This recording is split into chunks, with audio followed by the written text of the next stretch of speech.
4-5 companies मिल जाएँ जिसमें ना मैं चुपचाप बस हर महीने एसआईपी करता रहूँ और ये कंपनीज़ जो हैं वो कंपाउंड होती रहें और मेरी वेल्थ क्रिएशन जो है वो होती रहे। मैं खुद 2 से 3 लोगों को जानता हूँ जिन्होंने इस कंपनी में इन्वेस्ट किया, उससे अपने घर भी बनाए, बच्चों की शादी भी की और आज भी जो है इस कंपनी से डिविडेंड्स एंजॉय कर रहे हैं। इस कंपनी में अगर आपने 2002 में 1 लाख रुपए की इन्वेस्टमेंट की होती तो आज आपकी इन्वेस्टमेंट जो है वो 3 करोड़ तक बढ़ जाती। और ये तो सिर्फ शेयर प्राइस इंक्रीज़ है। इसके अलावा कंपनी ने आपको 1.5 करोड़ रुपए के डिविडेंड्स भी दिए हैं।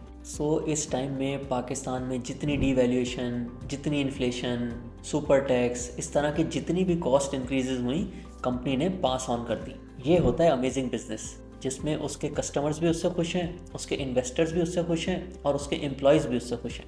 10 साल पहले ये कंपनी हर ट्रैक्टर पे प्रॉफिट बिफोर टैक्स तकरीबन 1 लाख रुपए कमाती थी और आज ये नंबर तकरीबन 5.5 लाख रुपए पे है। मिल्लर ट्रैक्टर एक ऐसी कंपनी है जिसने पाकिस्तान के बूम एंड बस्ट साइकिल को भी थोड़ा बहुत काउंटर किया है। अब बात कर लेते हैं कि एक लो ग्रोथ या फिर नो ग्रोथ कंपनी भी कैसे मल्टीबैगर हो सकती है।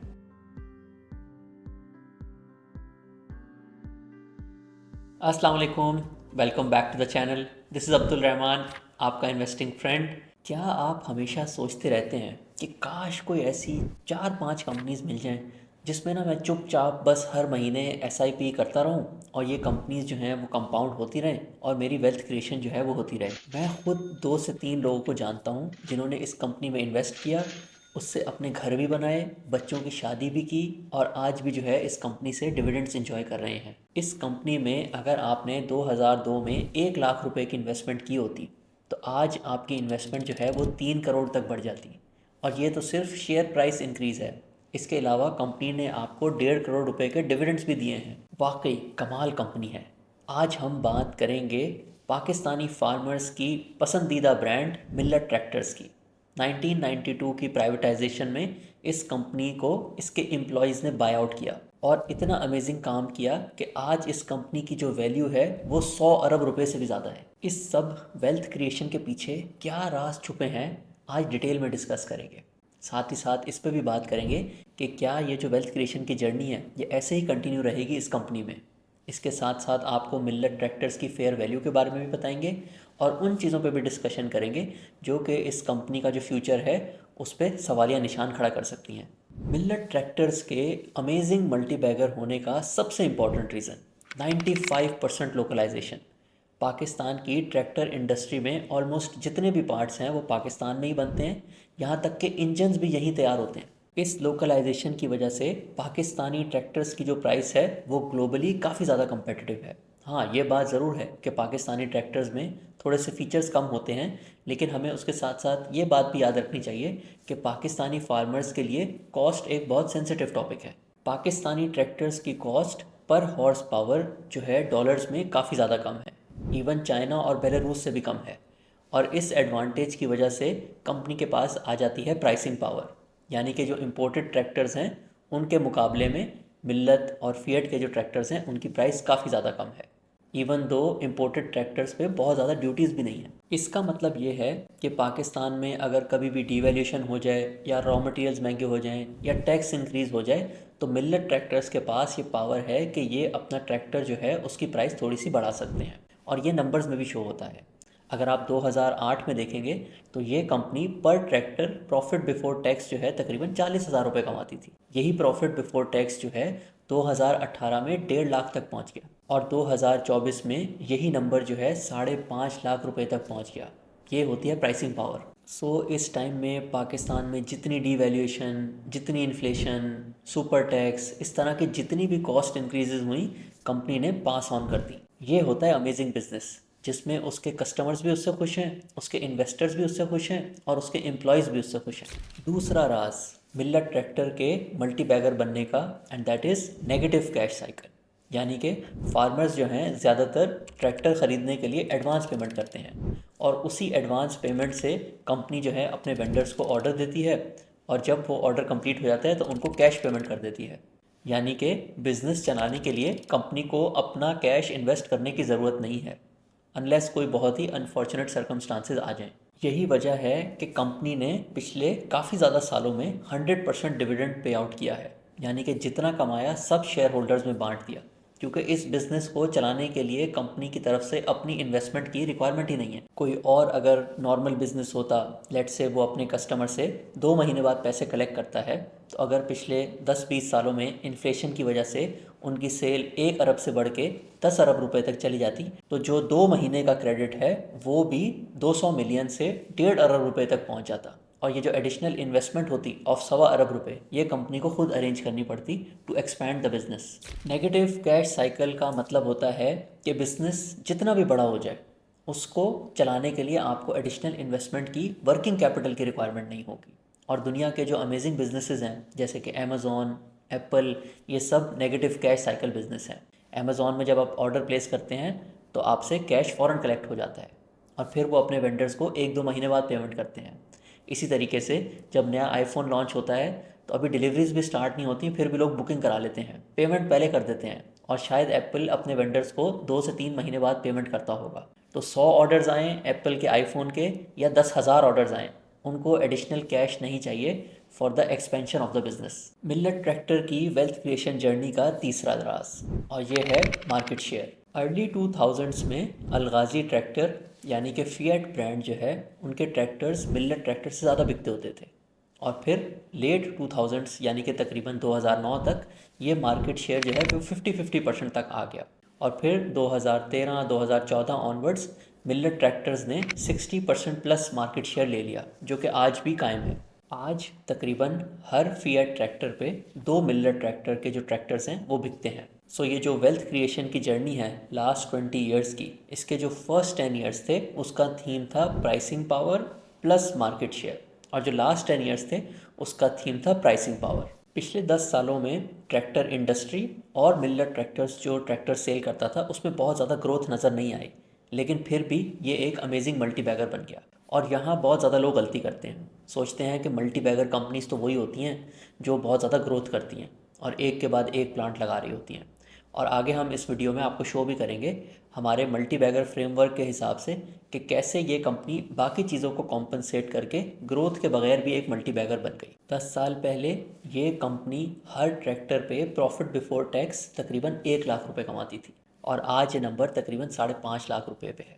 ये जो हमने आपके साथ प्रॉफिट पर ट्रैक्टर वाला सीक्रेट शेयर किया है, अगर ये आपने पहली दफ़ा हमारी वीडियो में सुना है तो आपने हमें कमेंट्स में ज़रूर बताना है। मिल्लेट ट्रैक्टर एक ऐसी कंपनी है जिसने पाकिस्तान के बूम एंड बस्ट साइकिल को भी थोड़ा बहुत काउंटर किया है। आप अपनी मर्ज़ी के 5 साल भी अगर चूज़ कर लेंगे पिछले 20 सालों में, तो हर 5 सालों में मिल्लेट ट्रैक्टर ने आपको अच्छा रिटर्न दिया होगा, तकरीबन 15% per year.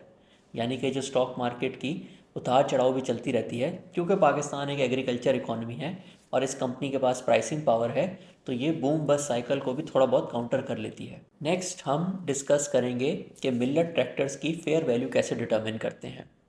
If you are enjoying this video, please like this video, subscribe to our channel, और अगर आप चाहते हैं कि मैं आपको आपकी वेल्थ क्रिएशन जर्नी पे एडवाइस करूं, please click the first link in the description. अब बात कर लेते हैं मिल्लेट ट्रैक्टर्स की फेयर वैल्यू की, क्योंकि इस कंपनी ने पिछले सालों में अपने इन्वेस्टर्स को बहुत अच्छा रिटर्न दिया है, हाई ROIC बिजनेस भी है, 100% डिविडेंड भी पे आउट करता है, तो ये मार्केट से थोड़ा प्रीमियम पे ही ट्रेड होता है। हिस्टोरिकली अगर आप देखेंगे तो इसका PE रेशो 10 से 12 के बीच में रहता है। तो अगर हम इसको आज के मार्केट कैप पे अप्लाई करें तो प्राइस में इनबिल्ट है कि ये कंपनी हर साल तकरीबन 8 से 10 अरब रुपए प्रॉफिट कमाएगी। और जैसे हमने पहले प्रॉफिट पर ट्रैक्टर डिस्कस किया है, तो एक तरह से आज की प्राइस अज्यूम कर रही है कि अगले 1 साल में मिल्लेट ट्रैक्टर्स तकरीबन 30,000 ट्रैक्टर सेल करेगा। पिछले 8 महीनों में कंपनी ने तकरीबन 14,000 ट्रैक्टर की सेल की है। इसकी डिफरेंट वजूहत हैं, जैसे आपको खुद भी पता होगा, पाकिस्तान में गंदम की क्रॉप में जो प्रॉब्लम्स आए थे और सपोर्ट प्राइस नहीं थी, उससे भी फार्मर्स की इनकम काफ़ी ज़्यादा डेंट हुई। उसके बाद कॉटन क्रॉप भी ख़राब हो गई।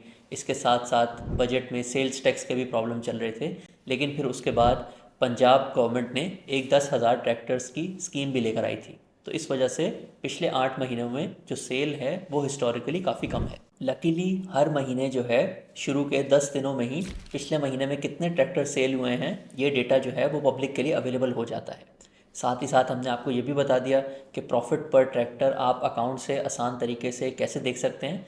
तो आप खुद अंदाज़ा लगा सकते हैं फ्यूचर में भी कि इस कंपनी में अच्छा टाइम इन्वेस्ट करने के लिए कौन सा हो सकता है। एक चीज़ का आपने ज़रूर ध्यान रखना है, जैसे कि आपको अब तक समझ आ गया होगा कि जो स्टॉक मार्केट होती है वो फॉरवर्ड लुकिंग होती है, तो आपने ये जो पी रेशो अप्लाई करना है ये फॉरवर्ड अर्निंग्स पे करना है। यानी कि आपने सारी चीज़ें देख के अंदाज़ा लगाना है कि अगले एक साल में कितनी ट्रैक्टर की सेल होगी। ये था हमारा फ्रेमवर्क कि हम कैसे मिलर ट्रैक्टर्स की फेयर वैल्यू डिटर्मिन करते हैं। This is not a buy or sell recommendation. आप जो है इन्वेस्ट करने से पहले ज़रूर इस कंपनी पे रिसर्च करें। बल्कि मैं तो सबको एडवाइस करता हूँ, जब भी आप अपनी इन्वेस्टिंग स्टार्ट कर रहे हैं एक फाइनेंशियल एडवाइज़र से ज़रूर डिस्कस करें। वो आपको आपकी नीड्स के हिसाब से, आपकी पर्सनैलिटी के हिसाब से अच्छी गाइडेंस दे देंगे। इस इंडस्ट्री में अल गाज़ी ट्रैक्टर्स यानी कि फिएट ब्रांड की जो कंपनी है वो भी इंक्लूडेड है। और काफ़ी ज़्यादा लोग सोचते हैं कि हम इस कंपनी में इन्वेस्ट कर लेते हैं क्योंकि इस कंपनी की जो वैल्यू है वो मिलर ट्रैक्टर से 1/4 है, तो ये अच्छे बार्गेन पे मिल रही है। और ये डिसाइड करने के लिए कि कौन सी कंपनी बेहतर है, आपको 3 इंपॉर्टेंट फैक्टर्स बताते हैं। फर्स्ट इंपॉर्टेंट फैक्टर है कि सबसे पहले तो आपको ये पता होना चाहिए कि मिलर ट्रैक्टर अल गाज़ी ट्रैक्टर से तकरीबन डबल ट्रैक्टर बेचता है। सेकेंडली, प्रॉफिट पर ट्रैक्टर अगर हम देखें तो वो भी मिलर ट्रैक्टर्स का अल गाज़ी ट्रैक्टर से थोड़ा सा ज़्यादा है। तो हम किस चीज़ की बात कर रहे हैं? अर्निंग पावर की।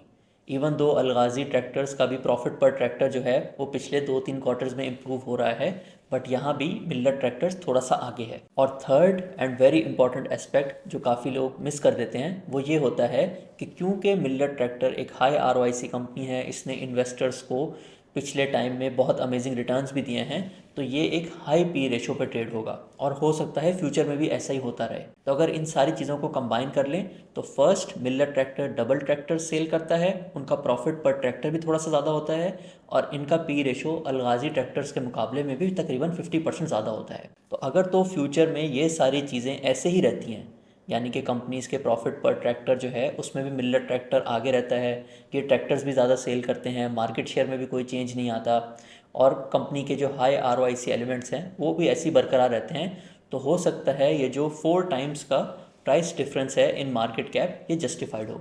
आइए अब कुछ चैलेंजेस की बात कर लेते हैं। और इस कंपनी के 2 मेजर चैलेंजेस नज़र आ रहे हैं and both are linked to IMF programme.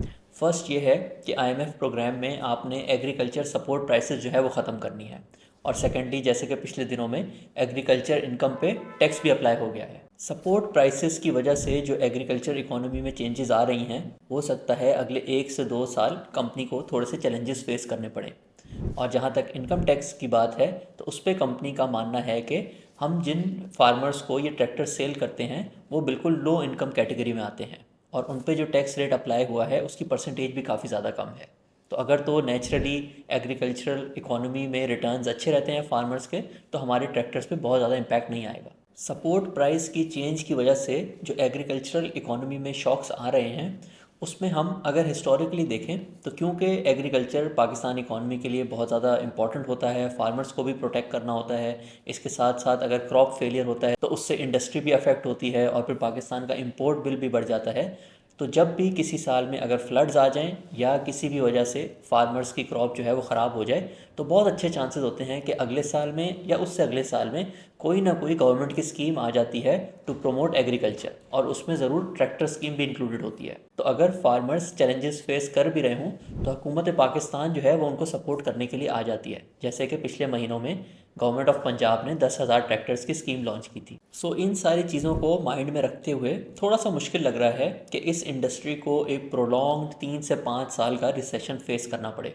हाँ, 1 से 2 साल में चैलेंजेस ज़रूर हो सकते हैं। अब बात कर लेते हैं आरओआईसी की। इवन दो इस कंपनी में एक्सपेंशन नहीं हुई, बट अगर हम अज्यूम कर लें एक जो काफ़ी महंगा प्लांट गाड़ियों के असेंबलिंग का लेट से $100 मिलियन का आता है, तो अगर हम अज्यूम कर लें फ्यूचर में पाकिस्तान में एग्रीकल्चर जो है वो बहुत ग्रोथ होने लग जाती है, ट्रैक्टर्स की सेल इंक्रीज़ होने लग जाती है, इवन दो इस कंपनी के पास कैपेसिटी है कि ये 50,000 ट्रैक्टर एक साल में बना सकते हैं, फिर भी अगर ज़रूरत पड़ती है एक्सपेंशन की और हम अज्यूम करते हैं इस एक्सपेंशन की कॉस्ट है $100 मिलियन और हम हर ट्रैक्टर पे 5 लाख का प्रॉफिट लगा लेते हैं, साथ साथ ये अज्यूम कर लेते हैं कि कंपनी स्पेशल इकोनॉमिक जोन में एक्सपेंशन करेगी ताकि उनको 10 साल की टैक्स हॉलिडे मिल जाए, तो फिर भी इस कंपनी का जो आरओआईसी है वो 50% बनता है। तो कभी भी फ्यूचर में अगर पाकिस्तान में ट्रैक्टर्स की सेल बहुत ज़्यादा इंक्रीज़ हो गई और मिलर ट्रैक्टर्स को एक्सपेंशन करने की ज़रूरत पड़ी, तो आप ये याद रखिएगा कि ये बहुत ही हाई ROIC कंपनी है। लेकिन साथ साथ आपने ये भी याद रखना है कि इस एक्सपेंशन के चांसेस अभी काफ़ी ज़्यादा कम है।